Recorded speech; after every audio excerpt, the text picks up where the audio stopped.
আসসালামু আলাইকুম, সবাইকে স্বাগতম আরো একটু নতুন ভিডিওতে। এই যে দেখেন আমার বাসার দুই দুষ্টু, একটা রাজা একটা রানী। রাজাটা সবসময় নিচে বসে থাকে, মানে আমার উকিল সবসময় নিচে থাকে। ও ফ্লোরে ঘুমাইতেই বেশি পছন্দ করে। লিলি আবার ওর পুরোটাই উল্টো। লিলি সবসময় টেবিলে, না হয় খাটের উপরে, না আলমারির উপরে, তারপরে হচ্ছে ফ্রিজের উপরে, এইসব জায়গায় তাকে পাওয়া যাবে। উকিল এতটা দুষ্টু না, উকিল চুপচাপ এক জায়গায় বসে থাকে, ডাকলে কাছে আসে। লিলি যেদিন প্রথম আমাদের বাসায় আসছিল সেদিন খাটের তলা থেকে বাহিরই হয়নি। আমরা কোনোভাবে ওকে খাটের নিচ থেকে বাহির করতে পারিনি। ও 2 দিন ধরে টানা কিছুই খায়নি, শুধু পানি খেয়েছিল আর অল্প অল্প ক্যাট ফুড খেত। আমি তো ভয়ই পেয়ে গেছিলাম যে আমি একে কিভাবে রাখবো।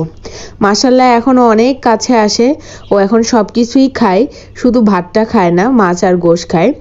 মাশাল্লাহ দুইটাকে নিয়ে অনেক ভালো আছি। দুইটা খুবই ঝগড়া করে, এই একটাই সমস্যা, দুইটা খুবই ঝগড়া করে, আবার দুইটার মধ্যে অনেক মিলও আছে।